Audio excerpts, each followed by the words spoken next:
Hello everyone. तो आज मैं आपके लिए लाया हूँ नीट के कुछ प्रीवियस ईयर्स के क्वेश्चंस, है ना। जो टॉपिक हमारी है फिज़िक्स की वो है मोशन इन अ प्लेन। तो बिना टाइम को वेस्ट किए हुए हम जो प्रीवियस के कई वर्षों में जो क्वेश्चन पूछे गए हैं नीट की परीक्षा में, टॉपिक है मोशन इन अ प्लेन, उसको हम सॉल्व करते हैं। तो आइए देखते हैं। सबसे पहले पहला question. Okay, so question is the speed of a swimmer in still water is 20 meter per second and the speed of river water is 10 meter per second and is flowing due east. If he is standing on the south bank and wishes to cross the river along the shortest path, the angle at which he should make his strokes with respect to north is given by, right। ये एक question है। Question को हमें अच्छे समझना होगा। देखिए NEET की 2019 की परीक्षा में ये क्वेश्चन पूछा गया है, राइट, नीट 2019 में। तो आइए पहले तो हम इस क्वेश्चन को बना लेते हैं थोड़ा सा डायग्रामेटिकली। जैसे मान लीजिए कि ये रिवर है, ठीक है, ये रिवर है, उसकी चौड़ाई है, मैंने दोनों किनारे बना दिए हैं रिवर के। ये वाला जो एंड है इधर का नीचे वाला, ये है साउथ। ये कौन सा एंड है, सॉरी, ये साउथ है, राइट, ये साउथ एंड है। और ये वाला जो एंड है ये कौन सा है, नॉर्थ एंड है। अब वो अगर यस से चलना चाह रहा है, यस से चलना प्रारंभ करना चाह रहा है और वो नॉर्थ पे निकलना चाहेगा, राइट, यस से चलना चाहेगा और नॉर्थ पे क्या होना चाहेगा, निकलना चाहेगा। मतलब कि कुछ इस प्रकार से यहाँ पे ऐसे, ये स्टेट ही समझना आप इसको, यहाँ जाना चाह रहा है ये। तो चूँकि नदी इस डायरेक्शन में फ़्लो कर रही है, इधर क्या होगा, ईस्ट होगा, और इधर का कौन सी डायरेक्शन है, वेस्ट है।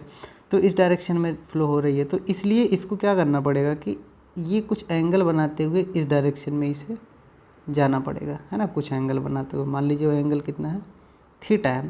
तो ये इस प्रकार से अगर बनाते हुए यहाँ पे मोशन करेगा, तो इसके जो मोशन करने का एक पाथ होगा वो मैं बना देता हूँ।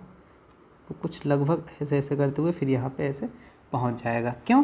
क्योंकि जो रिवर है वो भी फ्लो कर रही है इस डायरेक्शन में, राइट। तो बहुत ही आसान सा क्वेश्चन है। इसको मैं कोई पॉइंट मान लेता हूँ। मान लो पॉइंट क्या है, पी है। पी की तरफ ये इनिशियली एस से निकलना चाह रहा है। तो ये हो गया 20 मीटर पर सेकेंड। कितना हो गया, 20 मीटर पर सेकेंड।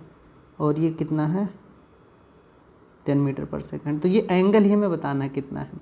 तो देखिए अगर इसमें हम साइन थीटा लगाएं तो हम कह सकते हैं कि sine theta is equal to perpendicular, जो कि है 10 मीटर पर सेकेंड, चलो लिख देते हैं, divided by 20 metre per second, यानी 1/2 हो जाएगा। और साइन कितने की वैल्यू 1/2 होती है, साइन 30 डिग्री की वैल्यू। तो इसलिए थीटा की वैल्यू कितनी हो जाएगी, 30 डिग्री। डायरेक्शन आपको दिख रहा है ना, ये किधर की तरफ है, ये वेस्ट डायरेक्शन की तरफ है। नॉर्थ से अगर देखा जाए, नॉर्थ से दिशा देखा जाए तो वेस्ट की तरफ है। वेस्ट की तरफ कितना है, 30 डिग्री। तो हम बोल सकते हैं 30 डिग्री वेस्ट। तो हमारा इसमें जो 4 ऑप्शन दिए गए हैं, 45 डिग्री, 30 डिग्री, 0 डिग्री, 60 डिग्री, तो इसमें 30 डिग्री वेस्ट ये हमारा करेक्ट ऑप्शन होगा। ठीक है, चलिए नेक्स्ट क्वेश्चन देखते हैं।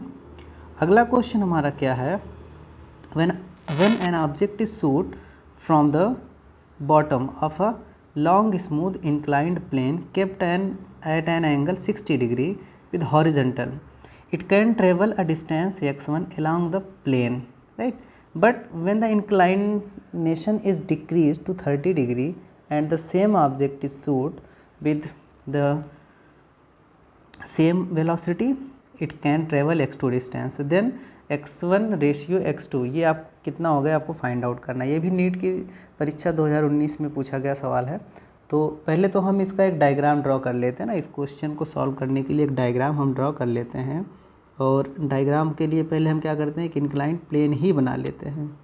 चलिए, तो ये एक इंक्लाइंड प्लेन हमने बना लिया। इसका इंक्लाइनेशन कितना मान लिया, थीटा है, राइट। कोई भी एक ऑब्जेक्ट होगा, है ना, कोई भी एक ऑब्जेक्ट है जो यहाँ से थ्रो किया जा रहा है, ऐसे थ्रो किया जाएगा और फिर ये यहाँ तक पहुँच जाएगा। मान लीजिए जब इंक्लाइनेशन कितना है, थीटा है, तो किस तरीके से इंक्लाइनेशन पे डिपेंडेंसी हो रही है। अब इस पर एक्सेलरेशन तो कार्य कर ही रहा होगा, क्योंकि जो एक्सेलरेशन ड्यू टू ग्रेविटी होगा, मान लीजिए यहाँ इनिशियल कंडीशन में एक्सेलरेशन जो है वो इस डायरेक्शन में है, एक्सेलरेशन ड्यू टू ग्रेविटी। और अगर इस प्लेन के परपेंडिकुलर डायरेक्शन में हम देखें यहाँ से, तो अगर ये एंगल थीटा है तो this will also be equal to theta. By geometry हम इसको प्रूव कर सकते हैं, तो इसलिए हो जाएगा जी कॉस थीटा। और इसी जी का एक कंपोनेंट इस डायरेक्शन में जो इसके बिल्कुल एलांग होगा इस इंक्लाइंड प्लेन के, जिसे हम कह सकते हैं which is g sine theta, right. तो ये जी साइन थीटा है यहाँ पे। फिर अब मैं मान लेता हूँ कि ये कुछ वेलोसिटी से इधर फेंका गया है, और वो वेलोसिटी कुछ है इसकी, है ना, वेलोसिटी कुछ है यहाँ पे इधर फेंका गया है मान लीजिए। तो फेंकने से जो इसमें एक हॉरिजॉन्टल वेलोसिटी हो रही है, मान लीजिए वो यू हो रही है, ठीक है। कितनी हो रही है? यू हो रही। यहाँ वैसे ही पहुँचने के बाद ये रेस्ट पे आ जाएगा, यानी कि रुक जाएगा, राइट, रेस्ट पे आ जाएगा, मतलब यहाँ वेलोसिटी कितनी हो जाएगी? ज़ीरो हो जाएगी। तो वैसे अगर देखा जाए, ये पॉइंट ए मान लूँ और इस पॉइंट को बी मान लूँ, तो ए से बी एक स्ट्रेट लाइन है। इंक्लाइंड प्लेन भले ही है, लेकिन वो जो मोशन होगा एक स्ट्रेट लाइन वाला होगा, जिसमें इनिशियल वेलोसिटी कितनी है? u है,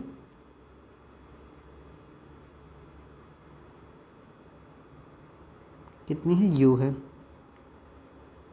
फाइनल वेलोसिटी कितनी है? 0 है। एक्सेलरेशन कितना है? This is minus g sine theta. क्यों? क्योंकि अपोजिट डायरेक्शन में ना, ये एक्सेलरेशन किधर? अपोजिट डायरेक्शन, इस वजह से माइनस जी साइन थीटा। अब ये हमें क्या करना है? डिस्टेंसेस पता करने हैं ना। डिस्टेंसेस मतलब वही डिस्प्लेसमेंट्स पता करने हैं, कितने हैं। एक केस में x1 है, दूसरे केस में x2 है। मान लीजिए x है डिस्प्लेसमेंट, कितना है? x है।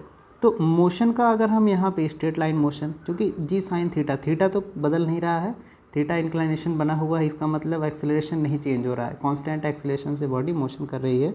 तो मोशन का हम लोग थर्ड इक्वेशन अप्लाई कर सकते हैं। थर्ड इक्वेशन क्या होता है भाई? v square is equal to you square plus 2as। ये v फाइनल वेलोसिटी है, इनिशियल वेलोसिटी का square plus 2, acceleration is minus g sine theta, and yes हो गया। तो यस जो है वो x है। यस कितना है? x है। तो यहाँ से अगर हम सॉल्व करें तो x लिख सकते हैं you square upon 2g sign theta, right. ये इतना लिखा जा सकता है। तो अब कुछ नहीं करना है, यही x1 देखना है। अगर x1 हम लिखें यहाँ से, तो this can be written as u square upon 2g sine 60 degree. Similarly अगर हम x2 राइट करें, तो this can be written as u square divided by 2g sine 30 degree. तो अगर हम यहाँ x1 divided by x2 find out करते हैं, तो हमें ये मिल जाएगा sine 30 degree divided by sine 60 degree, यानी कितना हो जाएगा? ये साइन 30 डिग्री की वैल्यू 1/2 और साइन 60 डिग्री की वैल्यू √3/2। तो इससे कैंसिल 1/√3, यानी x1 ratio x2, this will B 1/√3, right. तो कौन सा ऑप्शन हो जाएगा इसका सही? डी वाला ऑप्शन इसका, यानी कि लास्ट वाला ऑप्शन सही हो जाएगा इसका, ठीक है। तो ये हमारा दूसरा क्वेश्चन था। नाउ अब हम तीसरे क्वेश्चन की तरफ आते हैं। तो तीसरा क्वेश्चन हमारा क्या है? 2 particles A and B are moving in uniform circular motion in concentric circles, यानी 2 सर्कुलर पाथ पे मोशन कर रहे हैं, जिनकी रेडियस RA और RB है, स्पीड VA और VB से, ठीक है। तो कॉन्सेंट्रिक का मतलब दोनों सर्कल का जो सेंटर है एक ही है। जैसे मान लीजिए ये सेंटर हो गया O, पहला सर्कल ये हो गया, दूसरा सर्कल ये हो गया, ठीक है। यहाँ कोई भी पार्टिकल है, जैसे कि मैं बना लेता हूँ, यहाँ अगर ये मोशन कर रहा है मान लीजिए, तो इधर VA से कर रहा है, और ये सर्कल ही मानिएगा आप इसको, सर्कल ही है। और यहाँ पे ये कितना है? यहाँ VB है, ठीक है, VB है। राइटिंग थोड़ी अलग होगी। ये जो रेडियस है वो कितनी है? जो भी रेडियस है, इसकी रेडियस हम यहाँ से कैलकुलेट कर सकते हैं। ये RA है, और इसकी जो रेडियस है वो कितनी है? RB है। अब देखिए क्या है, their time periods of rotation is same, मतलब जो टाइम पीरियड है रोटेशन का सेम है, मतलब एक चक्कर लगाने में जो जितना टाइम ये पार्टिकल A ले रहा है, उतना ही टाइम पार्टिकल B ले रहा है, ठीक है। तो अगर टाइम पीरियड सेम है, मतलब एंगुलर डिस्प्लेसमेंट सेम आ रहा है, तो इनकी एंगुलर वेलोसिटीज़ क्या होंगी, या एंगुलर स्पीड क्या होंगी? सेम होंगी। तो सेम होंगी तो एंगुलर स्पीड का जो रेशियो होगा वो कितना हो जाएगा? 1:1, ठीक है। ये बहुत आसान सा क्वेश्चन है, 2019 में भी पूछा गया है नीट में, बहुत ही ईजी क्वेश्चन है, ठीक है। नेक्स्ट क्वेश्चन हम देखते हैं, a particle starting from rest moves in a circle of radius r, it attains a velocity of v0 meter per second in the nth round, its angular acceleration will be. यानी कि एक particle क्या है, rest से चलना start करता है किसी सर्कुलर पाथ पे। ये ऐसे मान लीजिए एक सर्कुलर पाथ है जिसकी रेडियस कितनी है, r है। कोई पार्टिकल है ना, कोई पार्टिकल मान लेते हैं कि ये पार्टिकल है कोई a, ठीक है। ए कोई पार्टिकल है जो यहाँ से रेस्ट से चलना स्टार्ट करता है, यानी इसकी जो एक एंगुलर स्पीड है ओमेगा नॉट वो कितना है, 0 है, ठीक है। अब क्या करता है कि जो इनिशियल स्पीड के टर्म में ही देख लेते हैं हम इस चीज़ को ना, तो स्पीड के टर्म में देखते हैं तो मतलब कि initial speed u is equal to 0 और final speed v is equal to कितना हो गया है, v0 हो गया है, ठीक है। तो ये कितने nth राउंड लगाता है, तो nth राउंड में इसने कितनी डिस्टेंस ट्रेवल कर ली। अगर एक राउंड में डिस्टेंस देखेंगे तो इसके पेरीमीटर के बराबर होगा, तो nth राउंड में जो डिस्टेंस ये ट्रेवल करेगा s, this will be is equal to n into 2πr, है ना। एक में तो डिस्टेंस कितना, ये पेरीमीटर कितना हो जाएगा, 2πr हो जाएगा। तो इसी प्रकार से n राउंड लगा रहा है तो मतलब कितना हो जाएगा, n इंटू 2πr, इतनी डिस्टेंस ये ट्रेवल कर रहा है, ठीक है। डिस्टेंस ट्रेवल कर रहा है, तो अब हमें क्या करना है, इसका एंगुलर एक्सेलरेशन पता करना है, यानी कि एंगुलर एक्सेलरेशन कितना होगा। तो पहले हम लीनियर एक्सेलरेशन पता कर लेते हैं, तो फिर इसका जो एंगुलर एक्सेलरेशन होगा इट कैन बी कैलकुलेटेड, ये कैलकुलेट किया सकता है। It's not very difficult thing ना, बहुत ही डिफ़िकल्ट चीज़ नहीं है। या तो चाहे तो हम क्या कर सकते हैं, इसको अभी ही हम कन्वर्ट कर सकते हैं किस चीज़ में, we can convert it into angular speeds, angular speed के टर्म में कन्वर्ट कर सकते हैं। अगर इसकी लीनियर स्पीड कोई 0 है तो एंगुलर स्पीड भी कितनी हो जाएगी, 0 हो जाएगी इनिशियल वाली।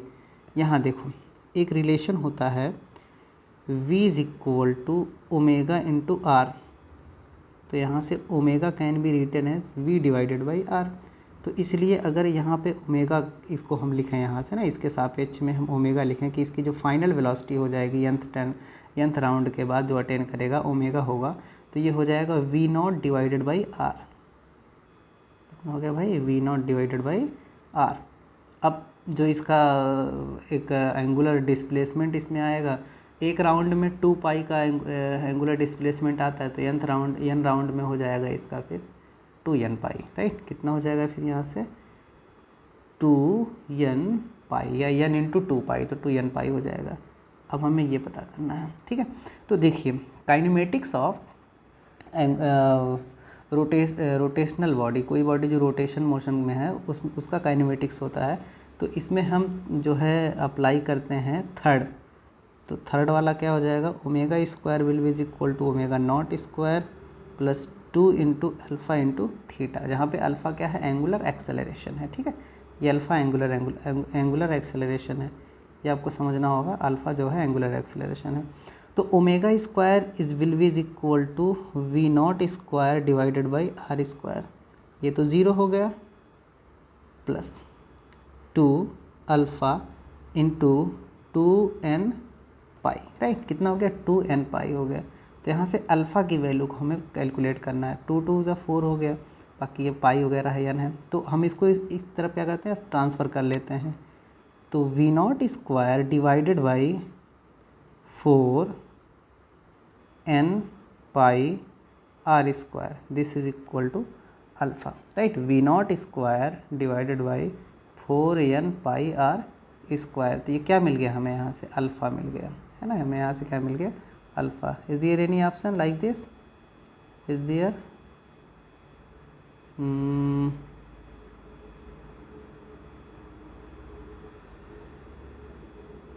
ये वाला कौन सा है, थर्ड ऑप्शन है, राइट, थर्ड ऑप्शन। तो इसका तीसरा ऑप्शन को क्या हो जाएगा, करेक्ट हो जाएगा।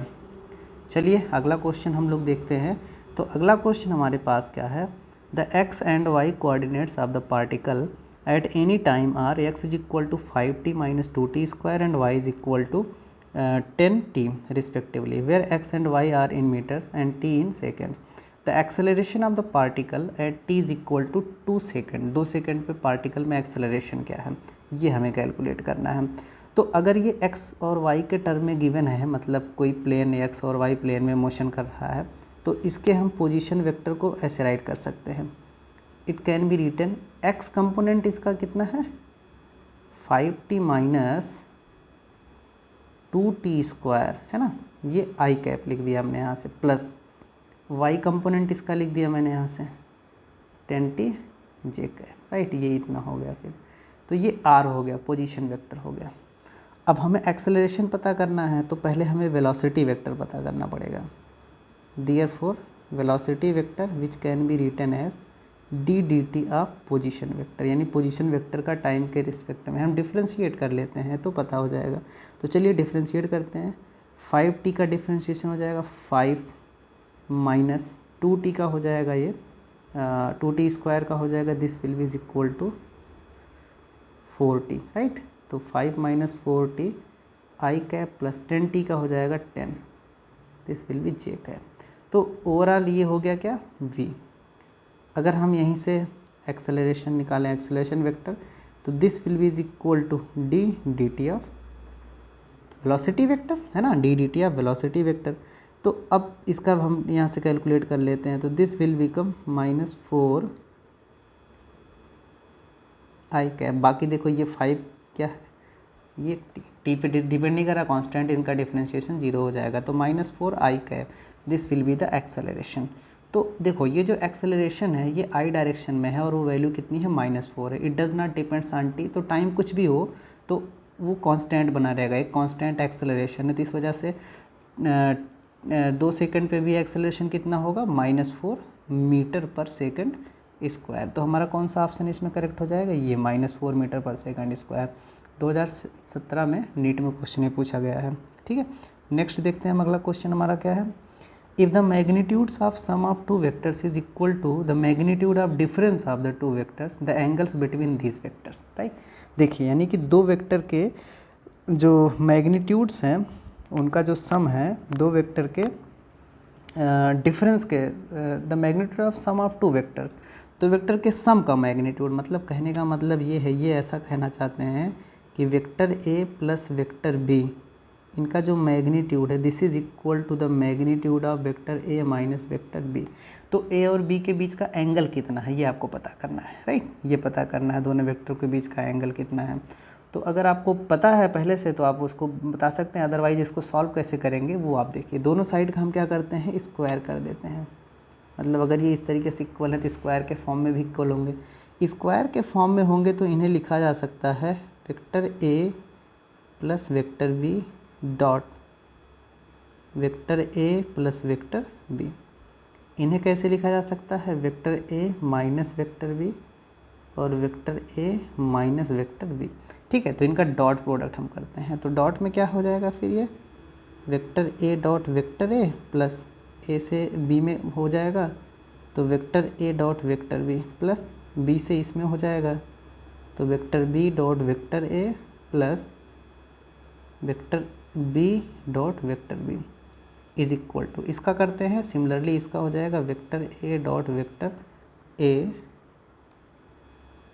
Minus vector A dot vector B minus vector B dot vector इतना, और ये हो जाएगा vector B dot vector B, right. तो जब इसको हम सिंप्लीफाई करेंगे तो देख रहे हैं कि ये चीज़ इससे और ये चीज़ इससे जब हम ट्रांसफ़र करेंगे लेफ्ट एंड राइट में तो ये कैंसिल आउट हो जाएगा एक दूसरे से, ठीक है। ये क्या हो जाएगा, एक दूसरे से कैंसिल आउट हो जाएगा। सिमिलरली यहाँ से मिल गया vector A dot vector B plus vector B dot vector A. तो ये क्या है, डॉट प्रोडक्ट जो होता है दो वेक्टरों का, हमें पता है कि ये क्या होता है, कम्युलेटिव लॉ जो होते हैं उसको फॉलो करते हैं फिर। तो हम vector A dot vector B, मतलब कि overall this can be written as two vector A dot vector B is equal to minus में, यहाँ से सिमिलरली इसको भी ऐसे लिख सकते हैं, two vector A dot vector B, है ना, इतना राइट किया जा सकता है, two vector A dot vector B we can write in this way. हम इस तरीके से इसको राइट कर सकते हैं। इज़ इट करेक्ट और नॉट, सही है कि नहीं सही है ये चीज़, ठीक है। देखिए आप इसको इतना राइट किया जा सकता है फिर। तो अब ओके, तो आगे हम इसको क्या करते हैं, ट्रांसफ़र कर लेते हैं -2 vector A dot vector B को। तो जब लेफ़्ट साइड में ट्रांसफ़र होकर आ जाएगा तो this will become 4 vector A dot vector B, this is equal to, ये जो हमें मिलेगा this will be is equal to कितना हो जाएगा भाई ये तो अगर हम इसको देखें तो this will be is equal to 0, मतलब 4 तो 0 को इक्वल हो नहीं सकता, तो मतलब ये हुआ कि vector A dot vector B is equal to 0, तो मतलब कि ये हो गया A B cos theta is equal to 0। तो ए और बी दो वेक्टर ऐसे हैं जो 0 नहीं है, इसका मतलब क्या है, कॉस थीटा 0 के इक्वल है, और कॉस थीटा 0 का मतलब है कि कॉस 90 0 के इक्वल होता है, तो थीटा की वैल्यू कितनी हो जाएगी 90 डिग्री। यानी कि जो हमारे पास यहाँ पे दो वेक्टर हैं, इनकी जो वैल्यू है वो कितनी हो जाए, दो उनके बीच का एंगल कितना होना चाहिए 90 डिग्री। और कॉन्सेप्चुअली ये करेक्ट भी है, जैसे कि मान लो हमारे पास एक वेक्टर ए है, ये इस प्रकार से, ये वेक्टर क्या है ए है, दूसरा वेक्टर इसके परपेंडिकुलर है बी, ठीक। जब इनका सम करेंगे तो रिजल्टेंट हमें इतना प्राप्त होगा फिर यहाँ पे, ठीक। लेकिन अगर हम इनका निगेटिव देखें तो निगेटिव का मतलब कि हमें यहाँ माइनस वेक्टर भी देखना पड़ेगा, तो माइनस वेक्टर बी का मतलब ये हो जाएगा, ये हमारा हो जाएगा माइनस वेक्टर बी, और यहाँ से देखेंगे ये चीज़, मतलब एक तरीके से अगर समझें तो इसको ऐसे देख सकते हैं कि ये क्या है, मिरर है, ये मिरर है, तो जितनी लेंथ ये है उतनी लेंथ ये भी है, तो मैग्नीट्यूड का मतलब लेंथ है, डायरेक्शन भले अलग अलग है लेकिन ये लेंथ वही है, तो इसका मतलब मैग्नीट्यूड बराबर है। ये क्या है, ये वाला नीचे वाला vector A minus vector B है, ऊपर वाला जो है वो vector A plus vector B है, ठीक है। तो ये इस वजह से भी 90 डिग्री हम कॉन्सेप्चुअली भी कह सकते थे इसको, तो हमारा ऑप्शन है कोई 90 डिग्री, हाँ ये है, ये हमारा 90 डिग्री, तो हम यहाँ से लिख सकते हैं कि 90 degree will be correct answer. Next question जो हमारा है वो कौन सा है, a particle moves so that its position vector is given by this where omega is a constant which of the following is true, कौन सा इसमें सही है ये बताना है। बोल रहा है कि r is equal to cos omega T x cap plus sine omega t y cap where omega is constant, right. तो इसमें बहुत सारे ऑप्शन दिए गए हैं, उसको पहले में देखना क्या है, वेलोसिटी इज परपेंडिकुलर, वेलोसिटी और एक्सेलरेशन की बात आई है, तो at first we should determine velocity, the expression of velocity in fact, तो expression of velocity will be is equal to v means D D T of R, क्या हो जाएगा ये D D T of R हो जाएगा। तो cos omega T x cap मतलब ये direction X cap and Y cap, this is the unit vector, ये यूनिट वेक्टर है, तो टी के रिस्पेक्ट में जब हम इसको डिफ्रेंशिएट करेंगे तो हमें ये मिल जाएगा कि कॉस ओमेगा टी का डिफ्रेंशिएशन हो जाएगा माइनस साइन ओमेगा टी, और ओमेगा टी का डिफ्रेंशिएशन कितना हो जाएगा ओमेगा, राइट, ओमेगा हो जाएगा इनटू फिर करके हो जाएगा ये ओमेगा, और ये क्या हो गया x Kaif plus sine omega t का डिफ्रेंशिएशन कॉस हो जाता है फिर, तो this will B cos omega T और इनटू फिर कितना हो जाएगा ओमेगा, और ये फिर यहाँ पे क्या मिल जाएगा वाई कैप, राइट। तो इसको थोड़ा और सिंप्लीफाई करके राइट करें तो it can be written as minus omega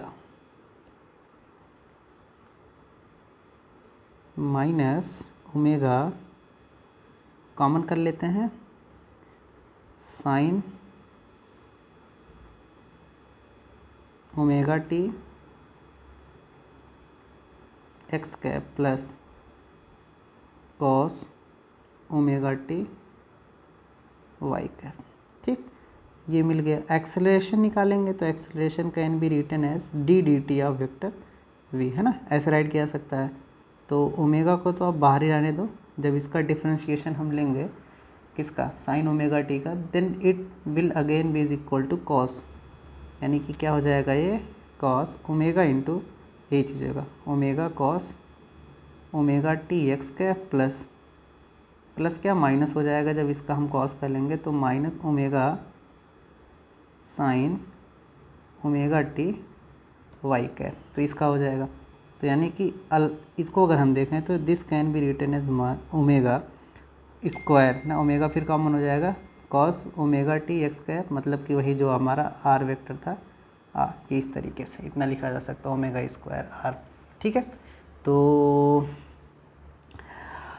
अगर हम यहाँ से एक्सेलरेशन देखें तो भाई एक्सेलरेशन तो अभी जो आया हुआ है ये एक तरीके से कोई पार्टिकल जो एक सिंपल हार्मोनिक मोशन एग्जीक्यूट कर रहा होता है उसके लिए एक्सप्रेशन आया, और वो तब की कंडीशन में जब पार्टिकल एक सर्कुलर पाथ पे मोशन कर रहा होता है ना, पार्टिकल सर्कुलर मतलब ये इस तरीके से कुछ कोई पार्टिकल है जो सर्कुलर पाथ पे मोशन करे और इसका जो प्रोजेक्शन है उसका प्रोजेक्शन कुछ मोशन करे ना। पार्टिकल का जो मोशन है वो सर्कुलर पाथ पे है। पार्टिकल किस पे मोशन कर रहा है? सर्कुलर पाथ पे मोशन कर रहा है। तो पार्टिकल जब सर्कुलर पाथ पे मोशन कर रहा होगा तो उसके मोशन करने की डायरेक्शन हमेशा जो एक रेडियस वेक्टर आर जो है उसके हमेशा क्या होगा? परपेंडिकुलर ही होगा ना, 90 डिग्री होगा फिर। और एक्सेलरेशन जो इस पे लग रहा है वो हमेशा किधर की तरफ लग रहा है? आर के अलोंग लग रहा है, लेकिन कि अपोजिट डायरेक्शन मतलब सेंटर की तरफ, सेंट्रीपिटल एक्सेलरेशन लग रहा है। तो अब हम देखते हैं इसमें से कौन सा ऑप्शन हमारा करेक्ट हो सकता है। First option is given velocity is perpendicular to r and acceleration is directed towards the origin. Origin का मतलब यही ओ जो है, सही है, बिल्कुल सही है। तो पहला ऑप्शन इसका क्या है? करेक्ट हो गया है। फिर एक ही ऑप्शन सही हो गया, एक से ज़्यादा सही नहीं होगा। फिर अवे तो नहीं है, टुवर्ड्स द ओरिजिन है, इस वजह से ये कभी कभी आपको ये दोनों ऑप्शनों में कन्फ्यूजन हो सकती है, लेकिन इसलिए आपको देखना पड़ेगा अवे है कि टुवर्ड्स। तो टुवर्ड्स है, right. Next question is in the given figure acceleration a is given 15 metre पर सेकंड स्क्वायर। कितना? देखिए आप इसको मैं स्क्रीन छोटा करूँगा तो आप देख सकते हैं दिस विल बी 15 मीटर पर सेकंड स्क्वायर, राइट। 15 मीटर पर सेकंड स्क्वायर का एक्सेलरेशन है इसमें। तो अगर 15 मीटर पर सेकंड स्क्वायर का एक्सेलरेशन है A is equal to 15 metre पर second square, the total acceleration of a particle, right. ये क्या है? टोटल एक्सेलरेशन है moving in the clockwise direction. जो भी जैसी भी डायरेक्शन है, ये देखो ये जो बॉडी है ये ऐसे मूव कर रही है क्लॉकवाइज डायरेक्शन में, राइट। तो रेडियस भी इसकी गिवन है, R is equal to 2.5 metre, right. 2.5 metre है। The speed of the particle, इस पार्टिकल का हमें क्या पता करना है? स्पीड पता करना है, ठीक है। ये कितने डिग्री एंगल पे है? 30 डिग्री एंगल पे। तो 30 डिग्री एंगल पे है तो एक एक्सेलरेशन इस डायरेक्शन में इसका कंपोनेंट हो जाएगा, दूसरा इस डायरेक्शन में हो जाएगा। ये कंपोनेंट जो होगा this will be a sine 30, क्या हो जाएगा? ए साइन 30 हो जाएगा फिर यहाँ पे, है ना। और ये क्या है? ए कॉस 30 है। तो आसान सा सवाल है, बहुत ही आसान सा सवाल है। फिर यहाँ पे एक्सेलरेशन जो है ए जो है is equal to sine a sine 30 degree है। फिर अब पार्टिकल की स्पीड क्या है ना, पार्टिकल की स्पीड क्या है ये हम यहाँ से कैलकुलेट कर सकते हैं। देखिए जो स्पीड होता है वो सेंट्रीपिटल एक्सेलरेशन AC जो होता है v²/r होता है, राइट। तो यहाँ से v² can be written as r into AC। v² r is given 2.5 metre, तो 2.5 इंटू AC। सेंट्रीपिटल एक्सेलरेशन ये है जो कि हो जाएगा a cos 30। कितना हो जाएगा? a cos 30 degree. तो v² will be is equal to 2.5 into a cos 30। a की जो वैल्यू है दिस इज़ गिवन 15 और cos 30 की वैल्यू कितनी होती है भाई? cos 30 की वैल्यू होती है √3/2, राइट। √3/2 हो जा रही होती है। तो अब इसी को सॉल्व कर लेना है, अभी थोड़ा और सिंप्लीफाई कर देंगे तो दिस विल बिकम 7.5 हो जाएगा फिर। तो v² is equal to 2.5 into 2.5 into 3√3, है ना। कितना हो गया? 3√3। तो अब इसको जो भी सॉल्व करने के बाद जो भी आंसर मिले तो आप इसको कर लीजिएगा। करने के बाद एक आपको करेक्ट ऑप्शन मिल जाएगा ना। वैसे तो जब v निकालेंगे दिस विल बिकम 2.5 इंटू √3 और जो पहले से √3 है इसका जो वो हो जाएगा वो आप कर लीजिएगा जितना भी होगा। तो overall it must be is equal to 5.7 के आसपास ये होना चाहिए ना। तो आप इसको निकाल लीजिएगा, कोई बहुत बड़ा सवाल नहीं है, आसान सा सवाल है ना।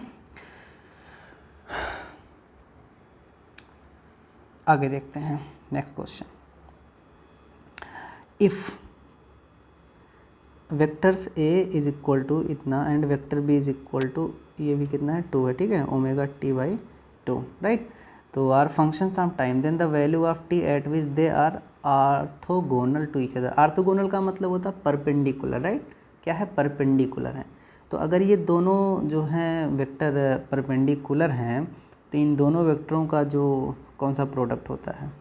Dot product it must be is equal to कितना, 0 होना चाहिए, राइट।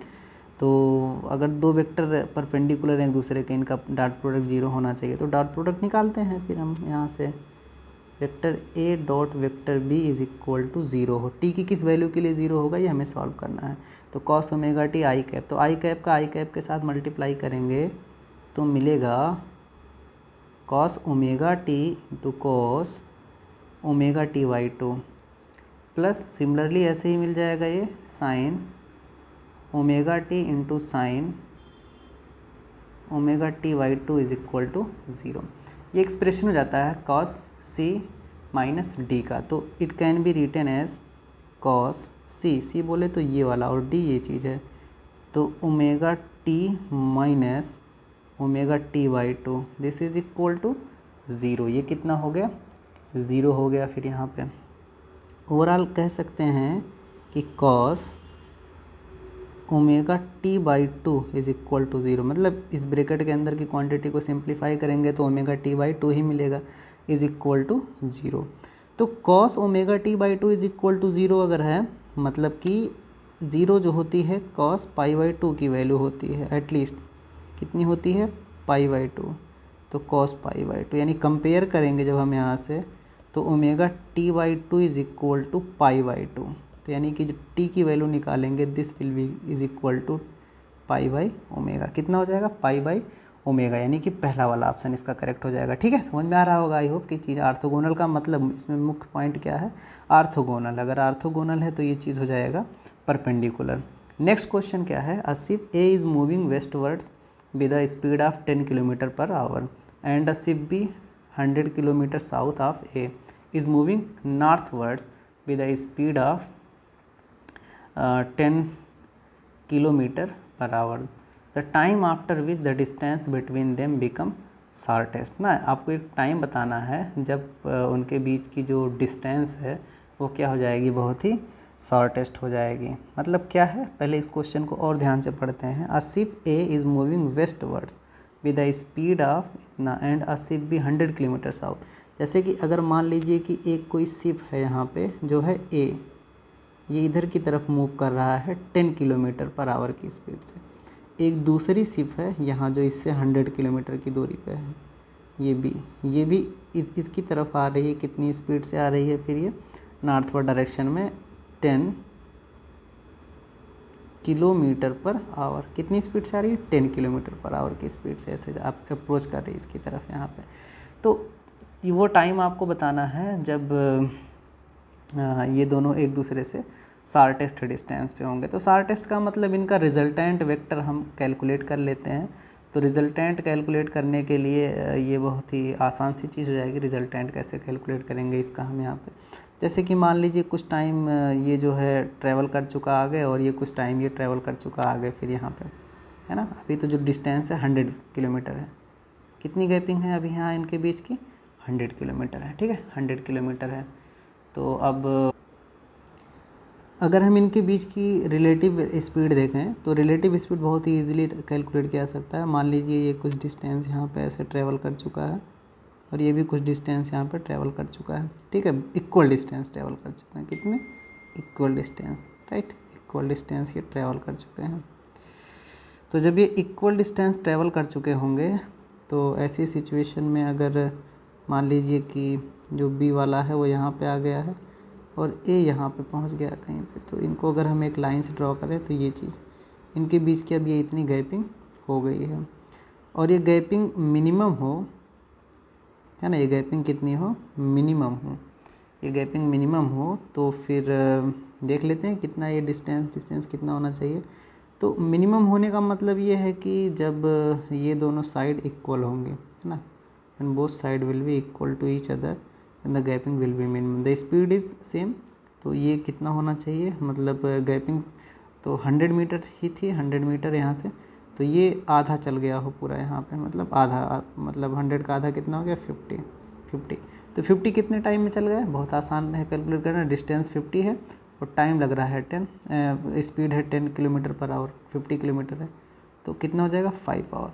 तो 5 घंटे के बाद इनके बीच की जो स्पीड होगी, गैपिंग होगी, वो सबसे कम होगी। यानी कौन सा ऑप्शन करेक्ट होना चाहिए, ये वाला ऑप्शन करेक्ट होना चाहिए। ठीक है, नेक्स्ट क्वेश्चन, वो कॉन्सेप्ट बेस्ड क्वेश्चन था, वैसे तो उसको दूसरे तरीके से भी सॉल्व कर सकते थे, बट हम आते हैं अपने नेक्स्ट क्वेश्चन पे। तो हमारा नेक्स्ट क्वेश्चन ये है, a projectile is fired from the surface of the earth with a velocity of 5 metre per second and angle theta with horizontal, right. Horizontal के साथ कोई एंगल थीटा बनाते हुए एक प्रोजेक्टाइल यहाँ से ऐसे फेंका गया, ऐसे है ना, ये इस तरीके से है, कितनी स्पीड से है, 5 मीटर पर सेकंड, कितना एंगल है, थीटा है। Another projectile fired from another planet with a velocity of 3 metre पर सेकंड, 3 मीटर पर सेकंड की वेलोसिटी से एट द सेम एंगल फेंका गया। मतलब ये मान लीजिए एक प्लेनेट 1 पे है ना, ये प्लेनेट 1 पे है, यही दूसरी चीज़ किसी दूसरे प्लेनेट पे है, राइट। ये इस बार कितना है स्पीड, 3 मीटर पर सेकंड, एंगल कितना है, थीटा, सेम है, but the planet is different, right. Trajectory which is identical with the trajectory of the projectile fire from the earth. Trajectory का मतलब ये चीज़, ट्रेजेक्ट्री अगर आइडेंटिकल है तो रेंजेस भी क्या होंगी, सेम होनी चाहिए दोनों कंडीशन में। मतलब अगर इसमें आर है तो इसमें भी रेंज कितनी होनी चाहिए, आर होनी चाहिए। तो आइए देखते हैं, the value of the acceleration due to gravity on the planet is, planet पे जो ग्रेविटी की वैल्यू है वो हमें कैलकुलेट करनी है, डिटरमाइन करनी है। तो रेंज का जो एक्सप्रेशन होता है, अगर इसके लिए रेंज में राइट करूँ तो रेंज का एक्सप्रेशन होता है this is equal U square sine 2 theta divided by G. पहले प्लेनेट पे है तो हम इसको 1 बोल देते हैं। सिमिलरली यहाँ की बात करेंगे तो यू स्क्वायर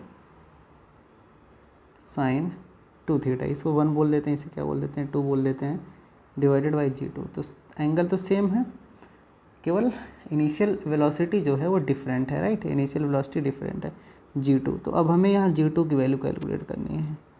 तो जी2 can be written as u1 square, कितना लिखा है, sorry not u1, this can be written as u2 square divided by un square into जी1। जी1 की वैल्यू को हम जी1 ही रहने देते हैं। तो g2 can be written as u2 square, u2 is 3 square will be 9 and un is 5, this square will be 25 and it is 9.8, right. तो अब इसको हम सिंप्लीफाई करते हैं और सिंप्लीफाई करने के बाद जो भी हमें मिलेगा that will be the final answer, वो हमारा फाइनल आंसर हो जाएगा। तो वैसे मैं बता दूं आपको, तो ये लगभग जो है अगर 10 बोलें तो 2.5 ढाई टाइम हो जाएगा, या इसको बोलें 25 तो ये लगभग 4 टाइम 0.4, तो 3.5 के आसपास की वैल्यू आ जाएगी। कितनी आ जाएगी, 3.5। अप्रॉक्सीमेशन में कैलकुलेट करेंगे तो भी कितना आ जाएगा, 3.5 हो जाएगा। तो ये हमारा क्वेश्चन नंबर था। नेक्स्ट हम देखते हैं, नेक्स्ट हमारा क्वेश्चन है, particle is moving such that its position coordinate X Y जो है आर इतना मीटर, एट टी इतना इतना इतना, एवरेज वेलोसिटी वेक्टर। हमें इसका क्या करना है, एवरेज वेलोसिटी वेक्टर करना। तो एवरेज वेलोसिटी क्या होता है, net displacement divided by total time taken. जो टोटल टाइम टेकन है वो डिस्प्लेसमेंट देखना है। तो देखिए इनिशियल हमारा क्या है, यहाँ से स्टार्ट हो रहा है, ये क्या है, ये वाला, राइट। तो चेंज इन पोजीशन देखते हैं, final position this is the initial position, ये हमारा क्या है, इनिशियल पोजीशन। तो फाइनल पोजीशन में से इनिशियल पोजीशन सब्ट्रैक्ट करेंगे, दिस विल बी 11 मीटर, कामा क्या हो जाएगा फिर 14 में से अगर 3 घटाएंगे तो भी 11 ही आएगा।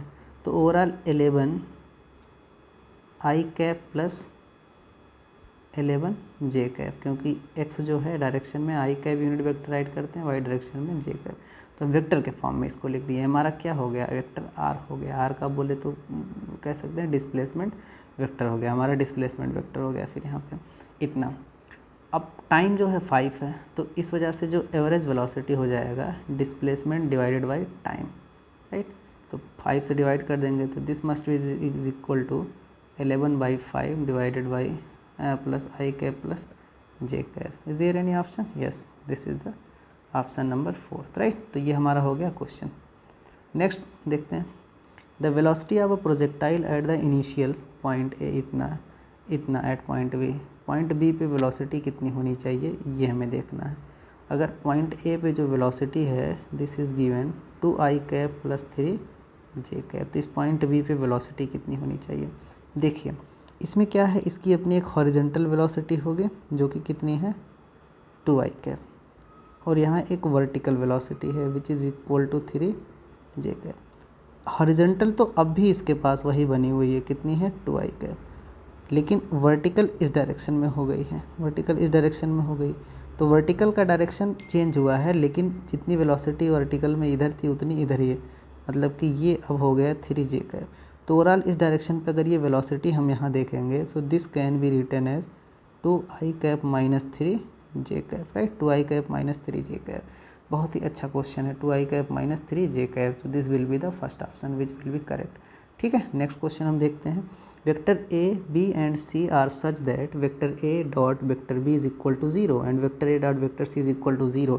मतलब क्या है कि जो वेक्टर ए है this is parallel to vector B and vector is also parallel to vector C.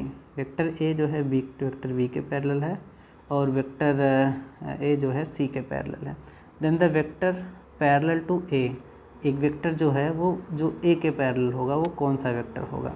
Vector A B के पैरेलल है, वेक्टर ए सी के पैरेलल है, तो बी और सी दोनों पैरेलल हों इस बात की कोई गारंटी नहीं है, क्योंकि आप जब 3D में सोचेंगे तो आप पा सकते हैं कि हाँ भाई पैरेलल नहीं परपेंडिकुलर भी हो सकते हैं। लेकिन कुछ भी हो, जो कुछ भी हो, अगर हम वेक्टर बी और सी का क्रॉस प्रोडक्ट कर दें, राइट, वेक्टर बी और सी का क्रॉस प्रोडक्ट कर दें तो जो है क्या मिल जाएगा हमें यहाँ से? वेक्टर बी और सी का जो क्रॉस प्रोडक्ट होगा वो बी और सी दोनों के मिल जाएगा हमें परपेंडिकुलर में, राइट, दोनों के परपेंडिकुलर में मिल जाएगा यहाँ पे।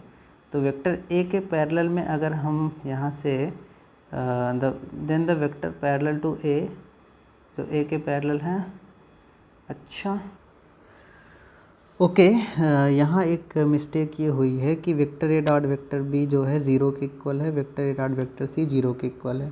तो ये पैरेलल ना हो करके क्या होगा फिर? ये परपेंडिकुलर होगा।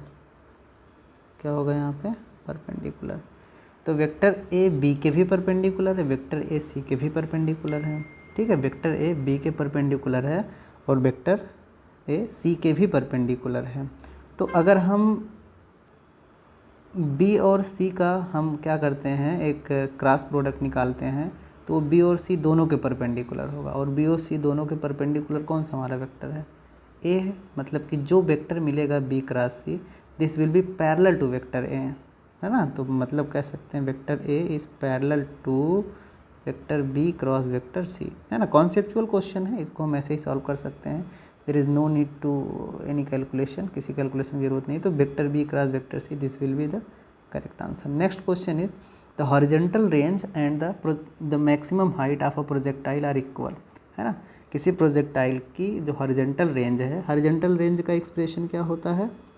आर, और जो हाइट है दोनों इक्वल आ जा रहे हैं, तो रेंज का एक्सप्रेशन होता है U square sine 2 theta divided by G. और हाइट के लिए देखते हैं तो this is equal to you square sine square theta divided by 2g, है ना। ये चीज़ हो जाता है एक्सप्रेशन। अब इसको हम सॉल्व करते हैं तो यू स्क्वायर से यू स्क्वायर कैंसिल, जी से जी कैंसिल हो गया। Sine 2 theta can be written as 2 sine theta into cos theta, और sine square theta can be written as sine theta into sine theta divided by 2। तो sine theta से sine theta cancel out हो गया, 2 2 ज़ा 4 हो गया। यहाँ मिल गया this is equal to sine theta upon cos theta which is equal to tan theta, जो कि क्या हो जाएगा? Tan theta. तो थीटा की जो वैल्यू अगर हम यहाँ से निकालें तो this can be written as tan inverse 4। क्या निकाला जा सकता है यहाँ से? टेन इनवर्स 4 लिखा जा सकता है। ठीक है, तो थीटा की वैल्यू यहाँ से, तो angle of projection we can calculate it as tan inverse 4। ये टेन इनवर्स 4 हो।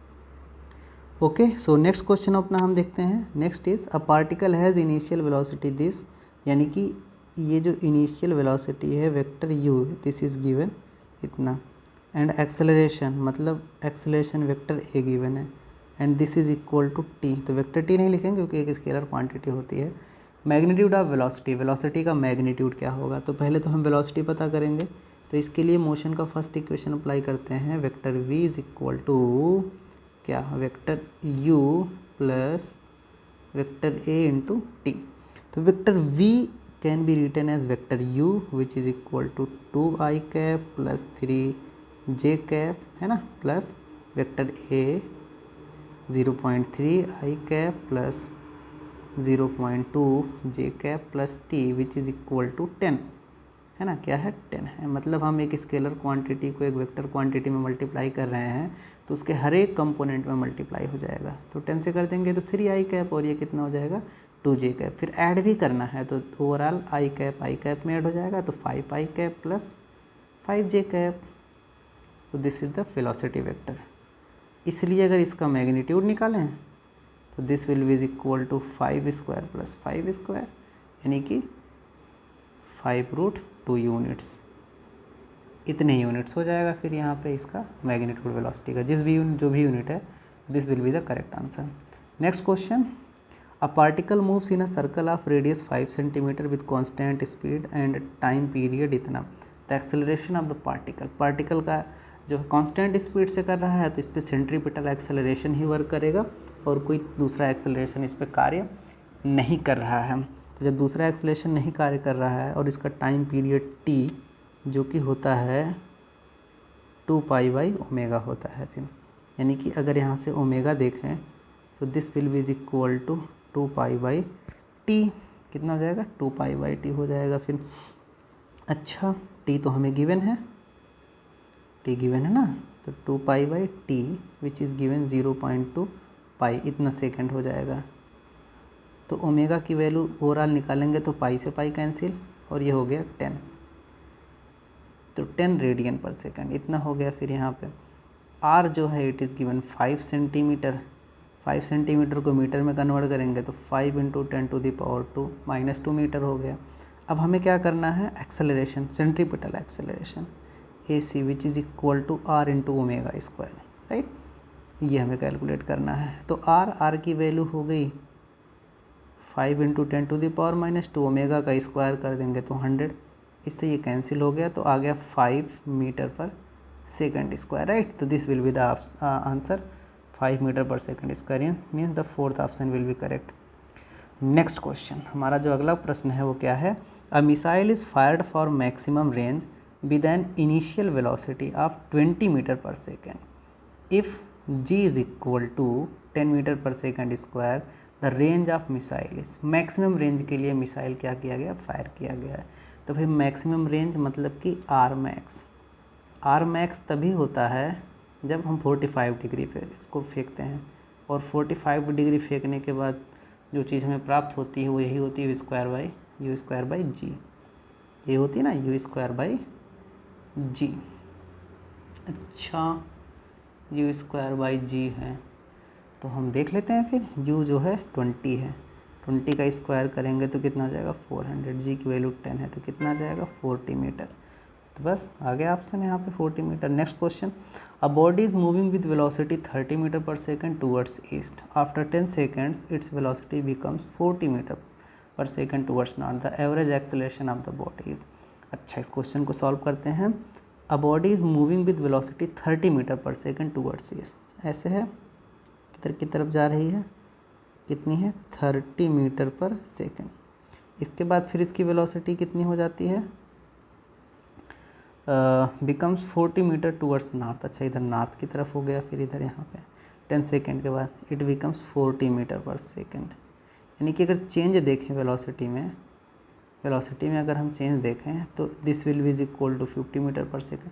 It's very easy to calculate ना। हमें क्या करना है, यहाँ पे एक्सेलरेशन देखना है, तो एवरेज एक्सेलरेशन, वेलोसिटी वैसे इसकी इंक्रीज ही कर रही है, जो है मतलब कि change in velocity, this will be is equal to 50 metre पर second. The average acceleration, if we are talking about the average acceleration, तो इन 10 सेकेंड, तो average acceleration change in velocity 50 divided by 10, this will be is equal to 5 metre पर second square, है ना। Option है कोई, हाँ बिल्कुल है, लास्ट वाला ऑप्शन 5 मीटर पर सेकंड स्क्वायर, है ना। तो इस तरीके से हम इस क्वेश्चन को सॉल्व कर सकते हैं। Next question is, a projectile is fired at an angle of 45 degree with the horizontal, elevation angle of the projectile at its highest point as seen from the point of projection is. हाँ, ये बहुत ही बढ़िया question है, इसको अच्छे से देखिएगा, ये 2011 में पूछा गया है PMT में, ठीक है, CPMT वगैरह में। तो अब क्या है कि एक मान लीजिए ये हॉरिजेंटल फ्लोर है ना, ये हॉरिजेंटल फ्लोर है, भले आपको थोड़ी तिरछा दिख रहा होगा लेकिन मानना पड़ेगा आपको, हॉरिजेंटल फ्लोर है, और ये कोई प्रोजेक्टाइल ऐसे प्रोजेक्ट किया गया है, ठीक है। इस लोकेशन पे ये क्या है, मैक्सिमम हाइट पे है, ये मैक्सिमम हाइट पे है यहाँ पे। तो ऐसी हाइट पे जो है यहाँ पहुँच गया है हाईएस्ट पॉइंट पे। यहाँ पे हाईएस्ट पॉइंट, जब हम हाइट की बात करते हैं तो वही हाईएस्ट पॉइंट है। तो हाईएस्ट पॉइंट पे अगर ये एक ग्राउंड टू ग्राउंड प्रोजेक्टाइल है तो ऐसी सिचुएशन में ये रेंज को क्या करेगा, 2 इक्वल पार्ट में डिवाइड कर देगा, है ना, 2 इक्वल पार्ट में डिवाइड कर देगा। तो एंगल ऑफ प्रोजेक्शन कितना है, 45 डिग्री, यानी थीटा जो हमारा 45। अब यहाँ से यहाँ मतलब कि अगर हम इस हाईएस्ट पॉइंट P को यहाँ से मिला दें तो ये वाला एंगल कितना होगा पता करना है। मान लो ये एंगल कितना है, अल्फ़ा है, ये हमें पता करना है, और ये एंगल थीटा होता है, मतलब कि कितना है ये 45 डिग्री है। तो आसान है पता करना, कोई बहुत टफ चीज़ नहीं है। अगर हम हाइट कैलकुलेट कर लें और ये दूरी कितनी है, मतलब O से लेकर के ये मान लो Q है और ये कुछ क्या था, R था, तो O से Q कितना है ये पता करेंगे। तो O से R रेंज का जो आधा होगा वही ये हो जाएगा, फिर यहाँ पे हाइट पता की जा सकती है। देखो ऐसी सिचुएशन में जो हमारे पास R मिलेगा, ध्यान से देखना, फिर R जो मिलेगा रेंज R है ना, this will be is equal to, या OR जो मिलेगा this will be is equal to U square by G, है ना, U स्क्वायर बाई जी मिल जाएगा फिर यहाँ पे। अब अगर ये U स्क्वायर बाई जी मिला हुआ है तो इसका जो आधा होगा देख लेते हैं फिर, है ना, इसका आधा देख लिया जाता है फिर यहाँ पे। तो कितना हो जाएगा भाई, it's half will become half U square by G, है ना, half U square by G. तो ये इसका आधा हो जाएगा फिर यहाँ पे। हाइट की बात कर लेते हैं, तो height will be is equal to, है ना, जो हाइट होगी ये कितना हो जाएगा फिर यहाँ पे, तो its height H this will be is equal to U square by 2G, क्यों, ये तो होता है ना U square sine square theta by 2G, यही तो हो रहा होता है फिर। तो ऐसे हम क्या कर सकते हैं, इसको कैलकुलेट कर सकते हैं फिर यहाँ पे। Wait 1 minute, 1 minute 1 minute 1 minute, हाँ हम रुक जाते हैं फिर यहाँ से, इसको सॉल्व करते हैं। U square sine square 45 degree, है ना, साइन स्क्वायर 45 डिग्री, तो साइन 45 की वैल्यू 1/√2 होती है, ये करेंगे तो 4 हो जाएगा। ओवरऑल कितना जाएगा ये 4, यानी कि जो हमें हाइट मिलेगा U स्क्वायर अपान 4G मिल जाएगा।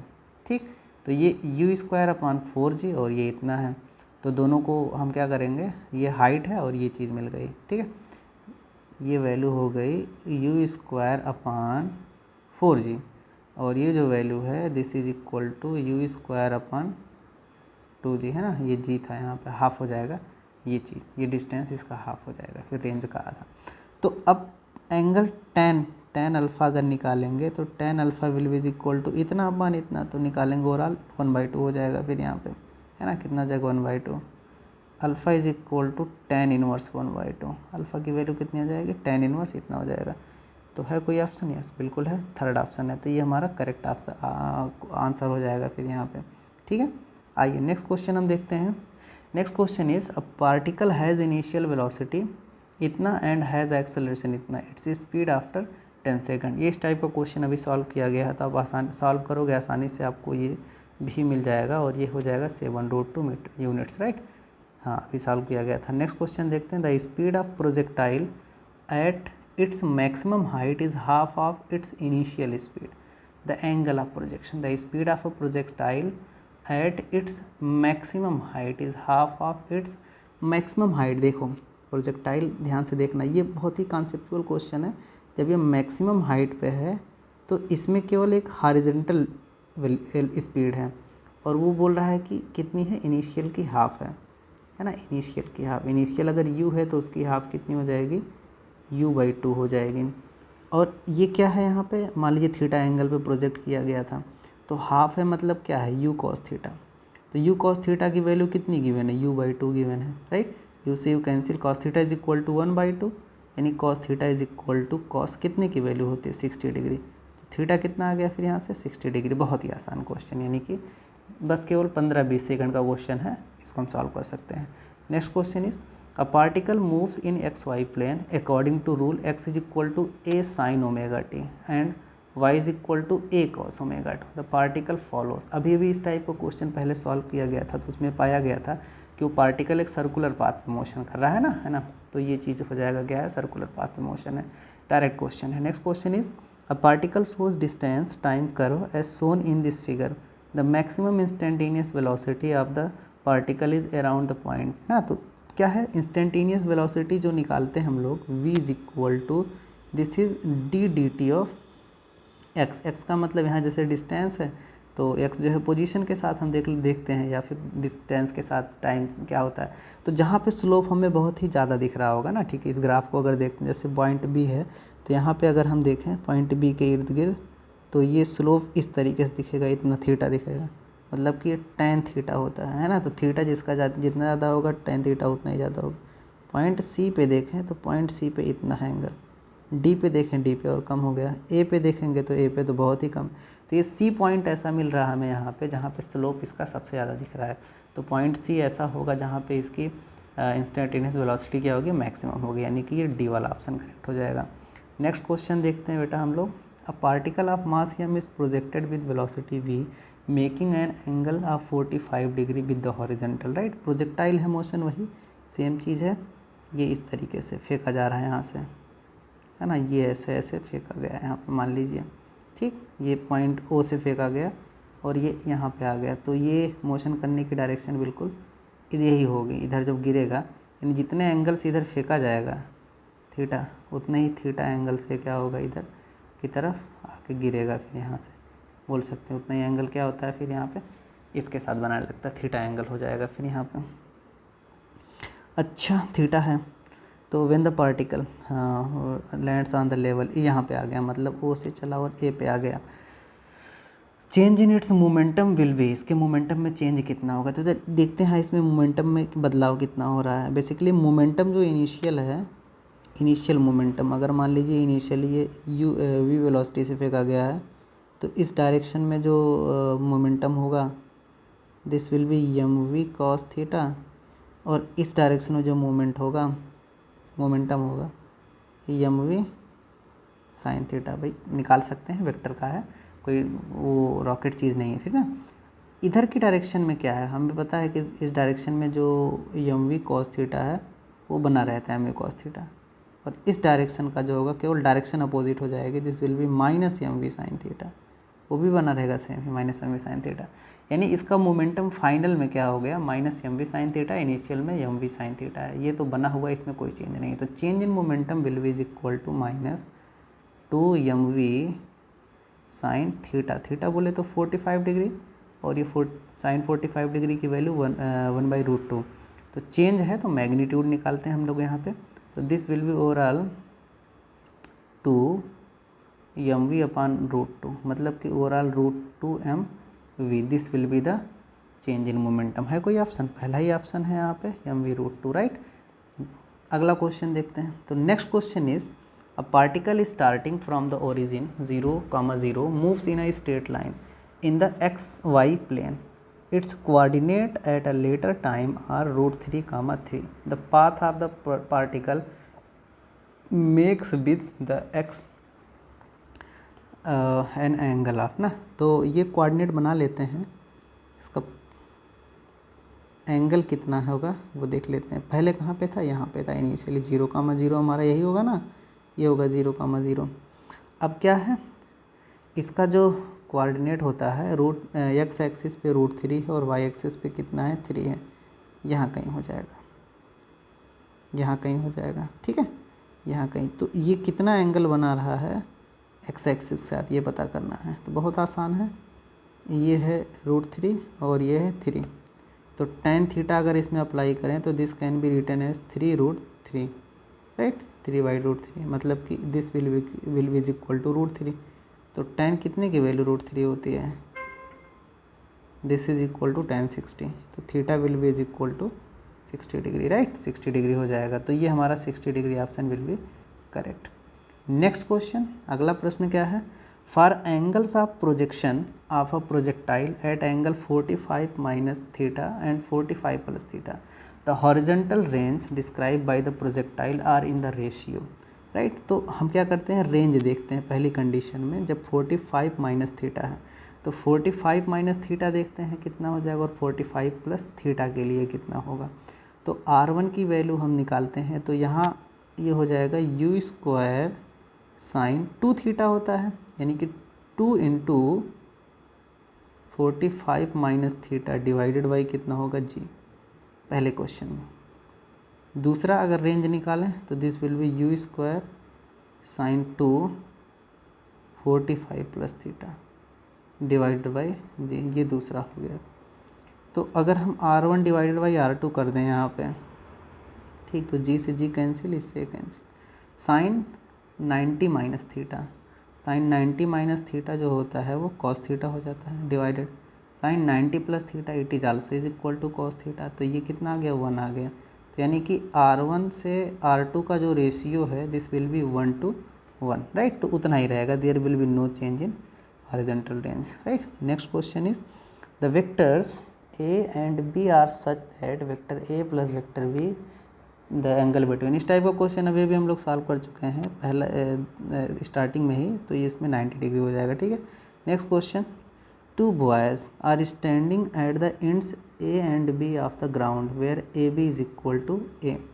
मतलब कि ग्राउंड का एंड है, इधर a है और इधर क्या है, b है, राइट।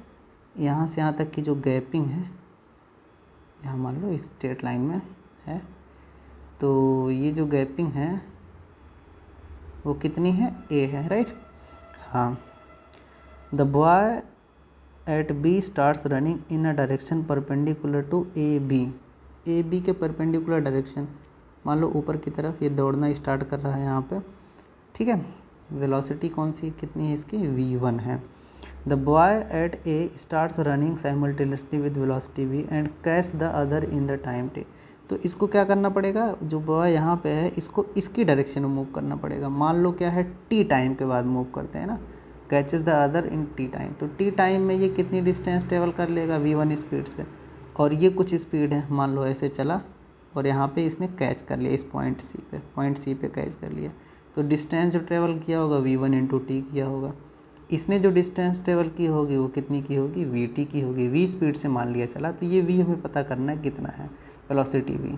तो कुछ नहीं है, बस डायग्राम हमारा बन गया, एक राइट एंगल ट्रायंगल बनाया। तो by using the Pythagoras theorem v square T square is equal to a square plus v1 square T square, ठीक है। तो t हमें कैलकुलेट करना है, कितना है t, तो हम इसको इधर ट्रांसफ़र करते हैं, है ना, इसको इधर ट्रांसफ़र करते हैं।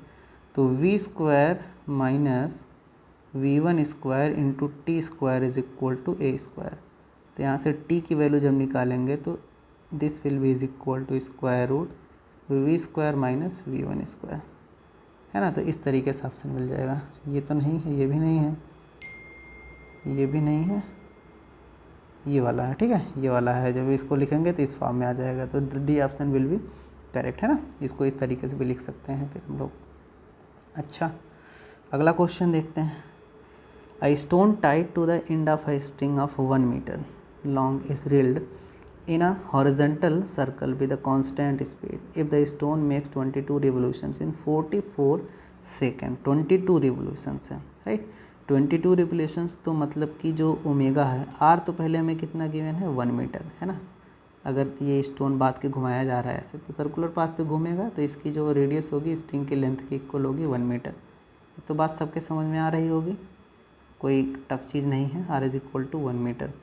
दूसरा इसमें बोल रहा है कि जो ओमेगा बनेगा, बोल रहा है कि 22 रिवोल्यूशन 44 सेकंड में, तो ओमेगा विल भी एक रिवोल्यूशन में 2 पाई एंगल करता है। तो 22 इंटू 2 पाई डिवाइडेड बाई फिर कितना हो जाएगा यहाँ से 44। तो ये हो जाएगा पाई रेडियन पर second, right. This will become pi radian पर सेकेंड। अब आपको एक्सेलरेशन पता करना है, तो एक्सेलरेशन इसमें सेंट्रीपिटल होगा। तो centripetal acceleration is equal to r into omega square. तो आर की अगर हम वैल्यू करें तो 1 है, ओमेगा जो है पाई है, तो पाई स्क्वायर, और यूनिट हो जाएगा मीटर पर सेकंड स्क्वायर। तो पाई स्क्वायर मीटर पर second square, right, pi square metre पर second square, direction will be towards the centre, centre की तरफ या ओरिजिन की तरफ, जो भी है जहाँ पकड़ रखा है उधर की तरफ। तो pi square metre per second and direction along the radius towards the centre, ये चीज़ होगा। ये अवे फ्रॉम सेंटर तो होगा नहीं, टेंजेंट भी नहीं होगा, और ये इतना तो होगा नहीं, means the first option will be correct. Next and last question is, if the angle between the vectors A and B is theta, A और बी के बीच का एंगल कितना थीटा है, the value of the product is equal to, इसकी कितनी value हो जाएगी। फिर देखो क्या है कि जब हम vector A cross vector B करेंगे तो हमें कोई वेक्टर मिलेगा, मान लो वेक्टर सी मिल जा रहा है, तो वेक्टर सी वेक्टर ए के तो और बी दोनों के परपेंडिकुलर होगा, ये बात तो पता है, कॉन्सेप्चुअल क्वेश्चन है बिल्कुल एकदम। अगर इसमें कॉन्सेप्ट अगर आप नहीं ध्यान रखोगे तो फिर उड़ जाएगा, फिर आप कैलकुलेशन करते रह जाओगे फिर। तो वेक्टर सी और वेक्टर ए एक दूसरे के परपेंडिकुलर हैं, मतलब कि वेक्टर बी क्रॉस ए और ए एक दूसरे के परपेंडिकुलर होंगे, और अगर यहाँ बी होता, अगर यहाँ बी होता तो भी ना, तो सेम ही रिजल्ट मिलने वाला होता है। तो दोनों कंडीशनों में अगर दो वेक्टर एक दूसरे के परपेंडिकुलर हैं और उनका डॉट प्रोडक्ट हम निकाल रहे हैं तो वो कितना हो जाएगा, ज़ीरो हो जाएगा ना, बहुत ही आसानी से। तो ये ऑप्शन क्या हो जाएगा, इसका करेक्ट हो जाएगा। ठीक है, तो अभी जो हम लोगों ने यहाँ सॉल्व किया, टोटल हमने 31 क्वेश्चन सॉल्व किए हैं। इसी प्रकार के जो क्वेश्चन हैं नीट एग्जामिनेशन में पूछे जाते हैं फिजिक्स से ना, जो motion in a plane topic है, इससे इसी प्रकार के क्वेश्चन पूछे जाते हैं। तो अगर आपने अच्छे से इसको देखा है कैसे ये सॉल्व हुआ है, अगर कहीं पे कोई डाउट है तो आप इस कमेंट बॉक्स में राइट करके पूछ सकते हैं। ठीक है, ऐसे ही और भी वीडियो आती रहेंगी टॉपिक वाइज। आपके कुछ दिन बचे हुए हैं नीट एग्ज़ामिनेशन होने में, तो ये जो वीडियो होंगे काफ़ी हेल्पफुल होंगे, जो प्रीवियस ईयर के क्वेश्चनों को सॉल्व किए जा रहे हैं या उनको रिवाइज़ किए जा रहे हैं ना। हम कोई टॉपिक एक तरीके से रिवाइज़ नहीं कर रहे हैं, हम बस केवल प्रीवियस ईयर जो क्वेश्चन आए हुए हैं उन्हीं को सॉल्व कर रहे हैं। और ये प्रैक्टिस अगर हम इस पे करते हैं तो बहुत ही अच्छी हमारी प्रैक्टिस होगी डायरेक्ट ऐसे क्वेश्चन पे जो लेवल नीट पूछता है क्वेश्चन का। ठीक है, जो भी लेवल रहता है नीट का वो हमें लेवल पता चलेगा, ना तो हम उससे ज़्यादा ना तो उससे कम प्रिपेयर करेंगे, क्योंकि हम बहुत ढेर सारे क्वेश्चन जो बहुत ही एडवांस लेवल के क्वेश्चन हैं उन पे देख करके घबराए हैं ना, है ना। तो हमें एक लेवल प्रॉपर पता होना चाहिए कि नीट में किस लेवल के क्वेश्चन होते हैं, तो ऐसे ही क्वेश्चन होते हैं। आई होप कि बहुत ज़्यादा डिफ़िकल्ट तो लेवल नहीं है, आसान लेवल ही है। आप सब इसको अगर आसानी इसको अच्छे से देखते हो वीडियो को और खुद से प्रैक्टिस करते हो, क्वेश्चन को सॉल्व करते हो, तो डेफिनेटली आप मोशन इन अ प्लेन का कोई भी क्वेश्चन आएगा तो उसे आप सॉल्व कर ले जाओगे। ओके, तो आज के इस वीडियो में बस इतना ही। मिलेंगे नेक्स्ट वीडियो में लॉज ऑफ मोशन, ये हमारी नेक्स्ट टॉपिक होगी। उसके कुछ क्वेश्चन हम सेलेक्ट करेंगे और उसके क्वेश्चनों को सॉल्व करेंगे। Okay, all the best for the examination.